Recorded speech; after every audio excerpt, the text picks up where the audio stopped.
Liliana Montero, Lili, contanos qué haces.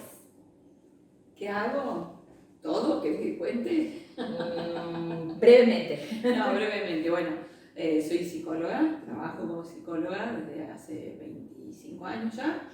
Soy perito de control como psicóloga en la justicia provincial y actualmente soy funcionaria municipal, soy la subsecretaria de Planificación y Gestión para una Ciudad Inclusiva de la Municipalidad de Córdoba. Eso estoy haciendo ahora.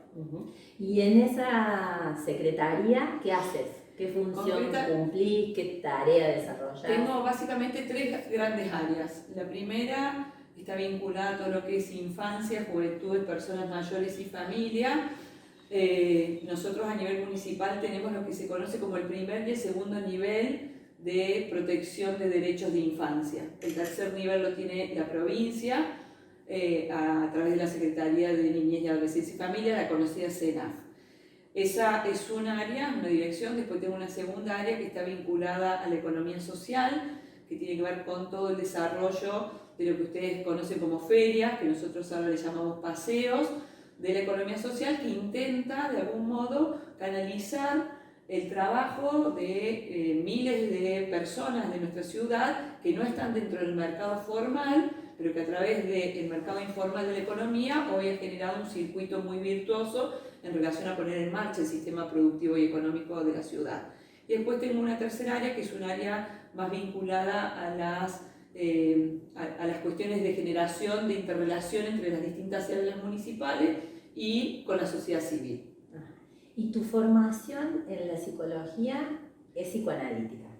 Fuertemente. Fuertemente psicoanalítica desde el inicio de la carrera. La Facultad de Psicología de Córdoba estaba en aquel momento, no sé cómo está hoy, pero estaba fuertemente influenciada por el psicoanálisis, con una fuerte mirada, te diría, lo que era el psicoanálisis kleiniano, ¿sí? De la escuela más inglesa. También había una rama más vinculada a la psicopatología lacaniana y obviamente sobre todo eso lo freudiano. Me formé mucho ahí, me formé posteriormente con el psicoanálisis de manera permanente, con distintas corrientes en la ciudad. También me formé después con Silvia Breichmar y después también tuve algunas incursiones con algunas formaciones no psicoanalíticas que me ayudaron mucho para poder hacer otras lecturas con el psicoanálisis, pero en dinámicas, sobre todo dinámicas familiares o de pareja, en donde el psicoanálisis aportaba muchísimo, pero en donde a lo mejor la técnica era necesaria tenerla desde otro lugar. Sé que hay muchos psicoanalistas que se horrorizarían por esto que estoy diciendo, porque refieren de que no hay técnica sin teoría y que a la teoría psicoanalítica le corresponde la técnica psicoanalítica. La verdad, yo no me considero una psicoanalista, me considero alguien que hace psicoterapia psicoanalítica y me parece que esta formación desde otras corrientes me ha ayudado muchísimo en el ejercicio profesional y fundamentalmente creo que ha ayudado a las personas que me consultan. Y en la gestión, en la función pública, porque un poco eso era la inquietud que venimos trayendo desde el blog para poder pensar cómo una formación en un psicoanálisis plural, ¿sí? En un psicoanálisis que va más allá de las fronteras más ortodoxas y que eso lo enriquece, ¿sí?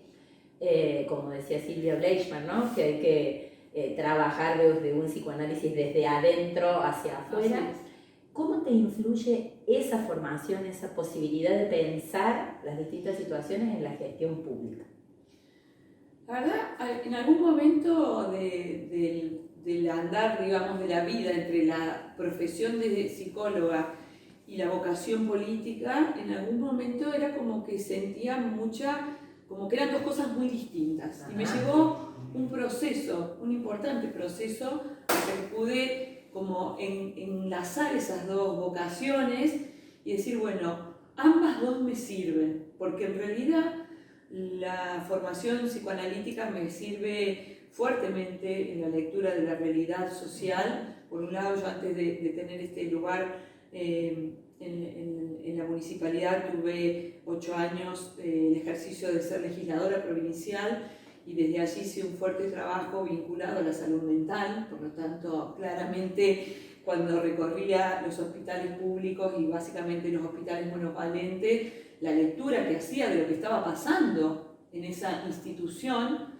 tenía una fuerte impronta psicoanalítica. Era desde ese lugar, ¿no? Y la lectura sobre la institución, muy atravesada por lecturas psicoanalíticas de la escuela argentina, como puede haber sido Blecher, Ulloa, que me servían como referencia para decir, bueno, cuál era la institución de salud mental que desde la función pública yo creía que se debía gestar, conducir, formar, generar.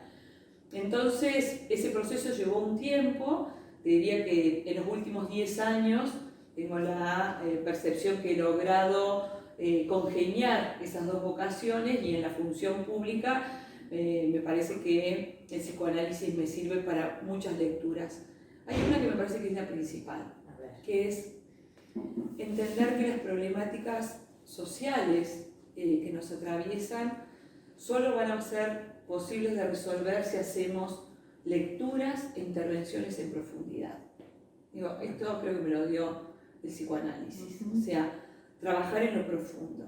Trabajar en lo profundo es, por ejemplo, hoy, bajo mi órbita, por ejemplo, está el programa de personas en situación de calle, ¿sí? Históricamente las grandes urbes tienen este problema, que es una cantidad de ciudadanos y ciudadanas que están en la calle y que muchas veces tendemos a equiparar esta situación linealmente a la pobreza, ¿no?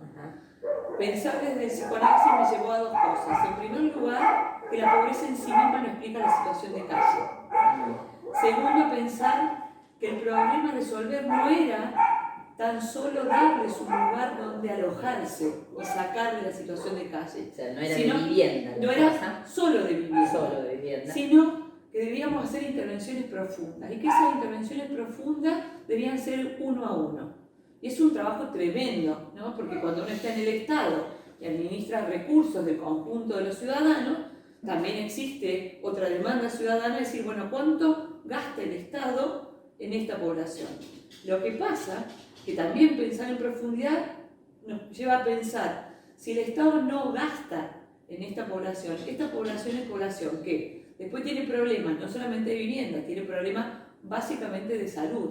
Por ejemplo, nosotros en la pandemia pudimos albergar 525 personas en situación de calle. Es la primera vez que la ciudad va a tener un censo, diría, ¿no? De estas personas. Pero el censo no es el número, es Fernando, es Juan, es María, es Cristina, y atrás de cada uno de ellos una historia. Y solamente a partir de una intervención profunda de esa historia es posible pensar si podemos reintegrarlos a la vida comunitaria, y entonces la inversión que haga el Estado va a ser una inversión que va a tener sentido, ¿sí? La otra es hacer lo que hacen muchos gobiernos. Bueno, los albergo, les doy casa, les doy comida y listo. Digo, intervenir desde esta mirada psicoanalítica es además transmitirle a los equipos que están bajo mi órbita cómo se hace una intervención en profundidad. ¿Sí? Y ahí estamos hablando para encomillar, ¿no? De lo humano, de subjetividad, de identidad, de personalidad. Absolutamente. Fíjate vos, de estas 525 personas, lo traigo porque me parece que es como que es una síntesis muy importante. Había 110 personas que no tenían documento, o sea, esto de la identidad. ¿Quién soy? Si no tengo algo que me dé identidad, que es lo básico, porque la identidad sabemos desde el psicoanálisis que es algo mucho más profundo, sí. Pero hay algo que es primario, sí. Digamos, como primero somos cuerpo y después somos sí. Subjetividad. Entonces, de la misma manera, el niño o la niña cuando nace, si no se le otorga este papelito que le dice quién es, no puede acceder a todos los demás derechos, ¿sí? Acá era lo mismo, teníamos 110 personas que no podían acceder a ningún otro derecho, porque el resto, y esto también es muy psicoanalítico, la cultura que nos determina, que nos forma, que nos dice, que nos da un lugar, digamos, tampoco sabe quiénes somos. Ni siquiera sabe de su existencia. Claro, ni siquiera sabe que existimos. Claro. Tremendo. Entonces, claro. esto que parece muy simple, porque cuando uno lo dice hacia afuera dice, bueno, hicimos 110 documentos de identidad. Esto puede ser un número. Ahora, cuando uno lo piensa en profundidad, lleva todo este caminito. Y este caminito es un caminito que tenemos que hacer hacia afuera, pero también hacia adentro de la gestión, ¿no? Digo, pensar en esto, pensar en estas intervenciones en profundidad nos permite resolver problemáticas que son estructurales e históricas. Entonces hoy no quiere decir que no va a haber personas en situación de calle. Lo que quiere decir es que el Estado municipal tiene un modo de abordaje absolutamente distinto. Y en ese abordaje ayuda por lo menos a resolver, ¿sí?, problemas que antes ni siquiera se tenían en cuenta. Y ese abordaje no sería así si no tuvieras esta mirada funcionando ahí. Totalmente, porque además esa mirada es, a ver, si tengo una persona que hace 10 años que está en situación de calle, ¿yo puedo pensar que resuelvo el problema dándole alojamiento? No, esa persona hoy tiene asistencia psicológica, por lo cual hubo que poner en disposición a todo el sistema municipal. Asistencia clínica médica, es decir, todos tienen valoración clínica médica. Eso nos permitió, por ejemplo, encontrar entre estas 525 personas, 3 personas que estaban transitando la tuberculosis. ¿Sí? O sea, y eso permite ponerlos bajo tratamiento y más, pero de estas 525 y tienen acceso a la salud, tienen acceso algunos a becas de trabajo que les permiten empezar a formarse para poder después salir a buscar un trabajo en otra área que no sea la municipal. Y eso lo permite cuando hay esta lectura y esta mirada, que además me permite a mí bajar esto hacia los equipos, pero también subir esto hacia quienes están por encima mío en la gestión, ¿no? O sea, que puedan comprender cuáles son las intervenciones que deben hacerse y por qué. Sabes que cuando conversamos con alumnos en el aula, cuando yo converso, digo, porque uno se encuentra con que, así como en aquel momento la Universidad Nacional formaba fuertemente en el psicoanálisis y en trabajar en los dispositivos de consultorio clínicos clásicos, hoy por hoy, por suerte, la apertura es mucho mayor, ¿no? Entonces hay o se escucha en los estudiantes de psicología una dicotomía. Pareciera que el psicoanálisis sirve para pensar la realidad clínica dentro del consultorio y no sirve para otros aspectos, para otras dimensiones de la práctica del profesional del psicólogo. Entonces yo les digo que el psicoanálisis a veces, y con suerte, sirve para pensar, para curar, pero sí sirve para pensar, ¿no? Entonces me parece que esto es lo que intentamos como transmitir desde este lugar. Pensaba que en el medio de la pandemia, por ejemplo, se dio, los niños y las niñas estaban sin ir a la escuela. Nosotros teníamos el primer nivel, como te decía, de protección de derechos, y entonces empezamos a pensar cuáles acciones podíamos llevar adelante. Entonces, bueno, vamos a hacer una acción destinada a los niños y a las niñas. Bien, ¿a qué población de niños y niñas? ¿A todos? ¿A los que van de 0 de 45 días a 17, 18 años?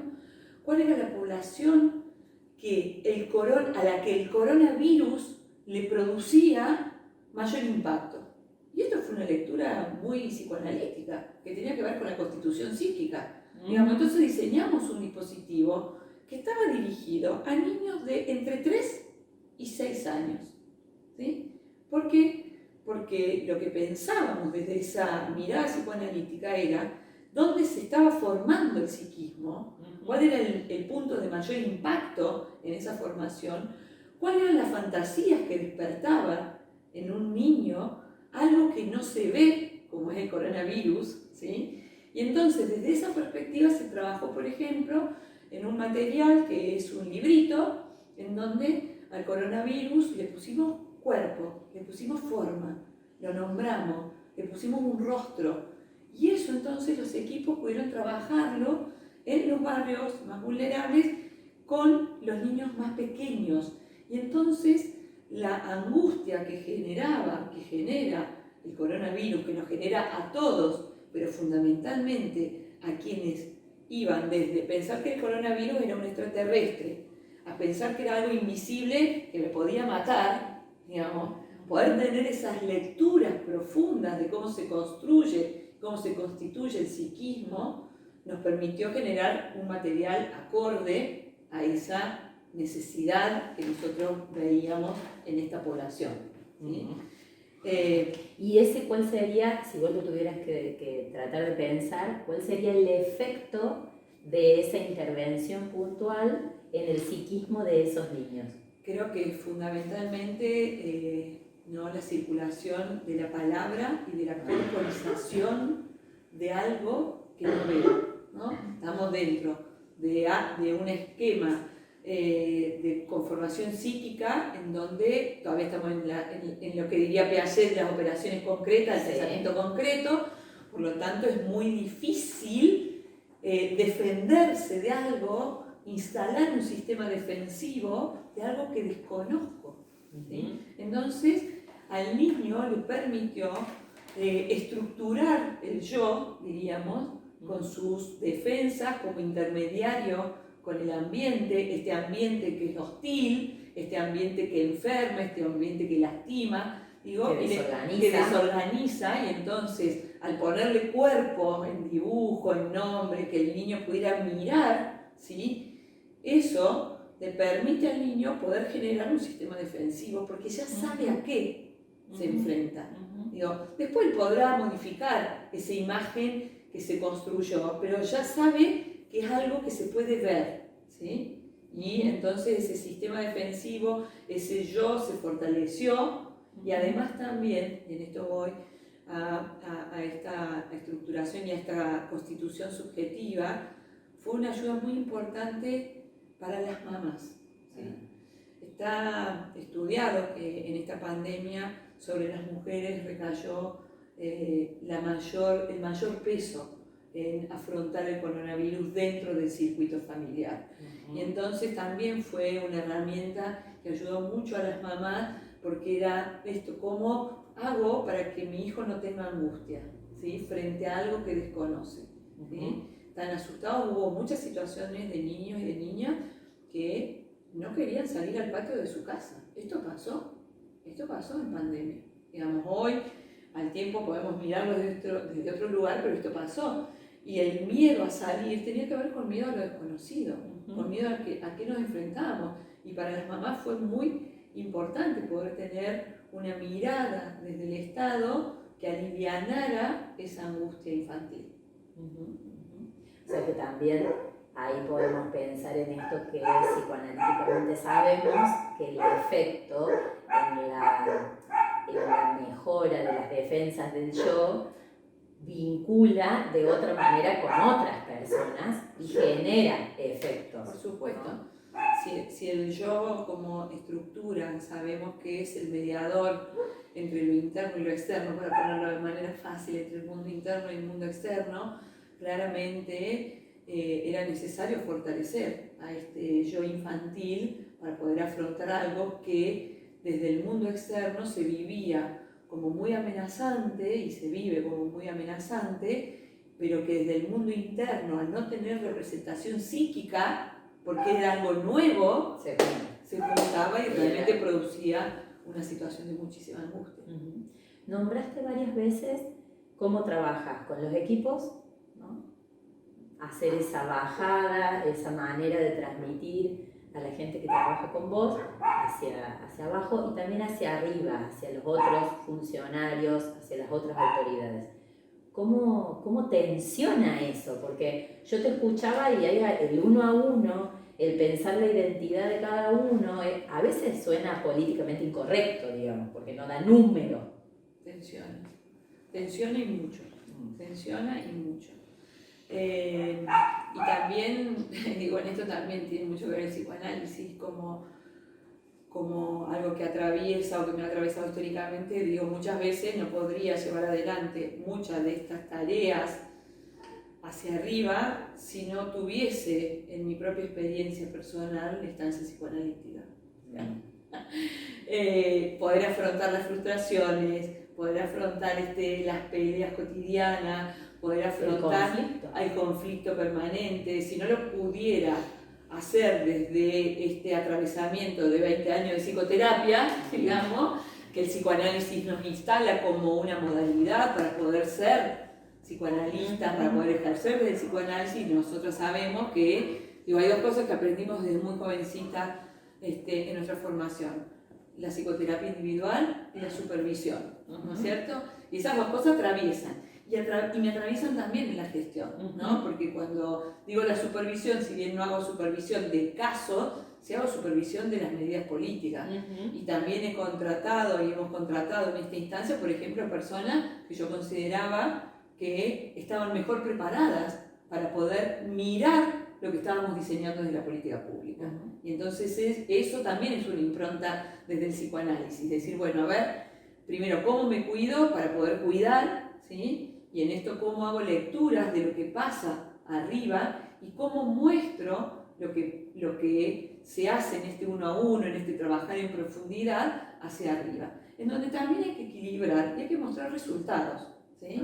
Porque el psicoanálisis también muestra resultados. Sí. ¿Sí? Digo, porque en el consultorio muchas veces nos llega, sobre todo ahora que hay una fuerte tendencia a otras líneas teóricas, ¿no? Digamos, que tienen que ver con la modernidad, con el todo ya, resuélvame mi problema, dígame qué hacer. Digamos, esto lo vivimos en el consultorio todo el tiempo y tiene que ver con la posmodernidad, básicamente. No sufra, disfrute el momento. Todo rápido, no, todo pasa. Recomendarme a alguien, pero que no sea psicoanalista, porque no tengo ganas de estar 7 años en terapia, 10 años, 15 años y demás. Entonces, el psicoanálisis también ha tenido que mostrarse, ¿sí?, como una herramienta capaz de resolver algunas cuestiones y mostrar resultados. Esto de que alguien esté bajo tratamiento 15 o 20 años no es posible, en la modernidad no es posible. Que algunas lo hagamos como un ejercicio y una elección que tiene que ver con distintas instancias, pero si nosotros nos mostramos resultados, también el psicoanálisis deja de ser una herramienta válida a casi más de 100 años de su creación por parte de Freud. Por lo tanto, en la gestión, mostrar resultados es parte del desafío, es decir, que se puede trabajar en profundidad y también mostrar resultados. ¿Sí? Y en esto digo, sí, de 525 personas que nosotros tuvimos en situación de calle a un año de la pandemia, hay 60, ¿sí?, que nosotros hemos podido reintegrar, 60 que vienen de estar en procesos de 10 años de calle, 10, 15, 20, y hoy están reintegrados, tienen un trabajo, no están más en calle, están con tratamientos por sus consumos indebidos de sustancia, han recuperado vínculos familiares. Eso es resultado. Y esos resultados hacia arriba suman. ¿Y cómo haces para que ese resultado sume en la masividad que a veces maneja como número la cuestión política? En ese equilibrio, digamos, ¿no? De decir, bueno, se puede hacer esto y después también se pueden hacer otras cuestiones que son más masivas y que también suman otros resultados, ¿no? O sea, en esto también me parece que el famoso criterio de realidad es muy importante, ¿no? Cuando uno está en la gestión, tiene que tener como muchísimos criterios de realidad. Es decir, bueno, nosotros tenemos una ciudad de 1.400.000 habitantes, ¿sí?, en donde, por ejemplo, el 40%, según los últimos datos del INDEC, está bajo la línea de la pobreza, ¿sí?, y el 50% de nuestras niñas y niños están bajo la línea de la pobreza. Entonces, nosotros tenemos que desde el área decir, bueno, trabajar en profundidad es hacer este material, por ejemplo, que hicimos para los niños y las niñas, pero también trabajar en profundidad es, por ejemplo, generar, como hemos generado ahora, 70 acciones en distintos barrios de la ciudad vinculadas al juego, ¿sí? El juego que está enunciado como uno de los derechos fundamentales de los niños y de las niñas. Ahora bien, yo tengo dos posibilidades como gestión. Y el número es 70 acciones y estos resultados, ¿sí? ¿Cómo hacer? Vamos a jugar. Cumplimos con uno de los derechos fundamentales del juego. La otra es, ¿qué juego? Bien. ¿A qué hacen los equipos que jueguen los niños? ¿Sí? Y en el juego es donde se da la profundidad. Es decir, no juego a cualquier cosa. Juego a algo que atraviese al niño en su realidad. Y en eso me parece que está la interrelación, la intersección, la inteligencia de poder gestionar a una masividad, pero a su vez también poder hacer en profundidad algo que impacte en la subjetividad individual. Y ahí se ve clarito, ¿no? Totalmente. Lo político, lo social y la perspectiva psicoanalítica. Totalmente. Y es absolutamente posible. Absolutamente posible. ¿Sí? ¿Que cuesta? Sí, cuesta.